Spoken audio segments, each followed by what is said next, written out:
Hi, this is Ann Curtin with the Wall Street Coach. I want to talk to you today about an amazing new book that I'm really excited about. The name of the book is called SQ21, The 21 Skills of Spiritual Intelligence. This book is by Cindy Wiggleworth, and it's gotten great reviews from Ken Wilber, who I happen to really admire, to Patricia Aberdeen, who's an amazing conscious capitalist and former, Megatrends author. She wrote Megatrends 2010, The Rise of Conscious Capitalism. It's a really amazing book in that it's taking really what I think is a wild shift into the future of how important it is for our spiritual intelligence to be paid attention to and to basically be cultivated.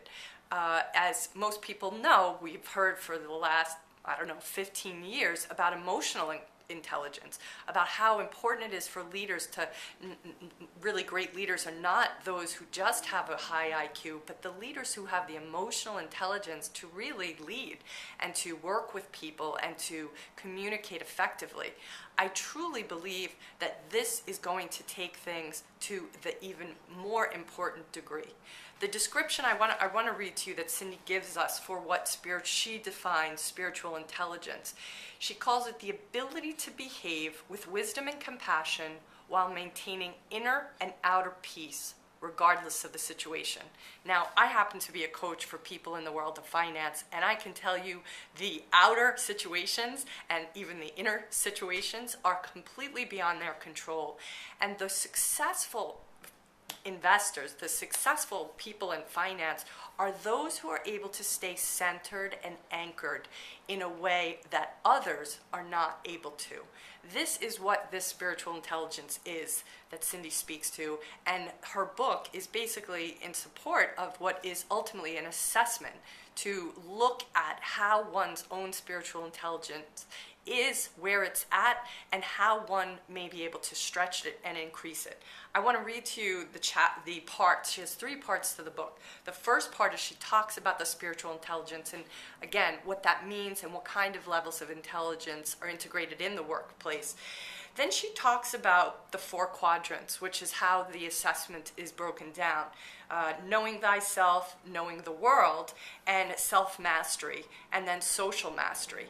And part 3 is about how to develop your spiritual intelligence. Speaking specifically, she talks about spiritual weightlifting, how one can begin to really strengthen this muscle.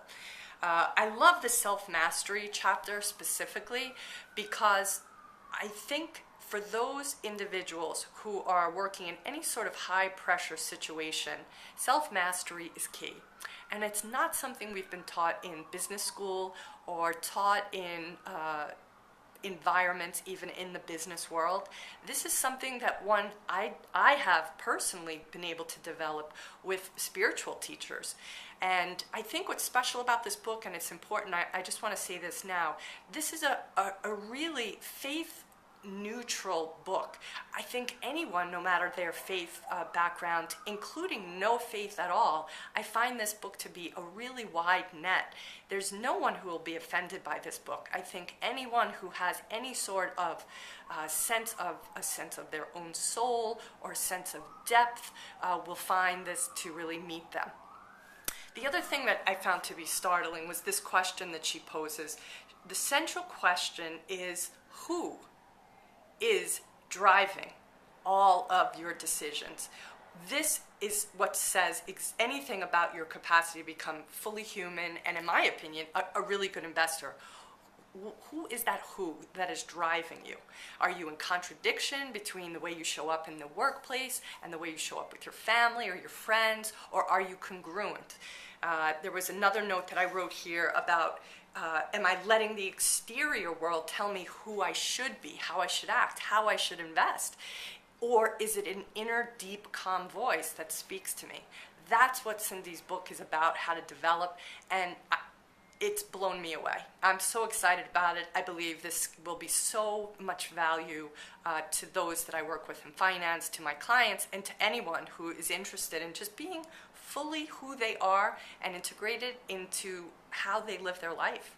So I hope you enjoyed the book. I really did, as you can tell, and be well. Thank you. Bye.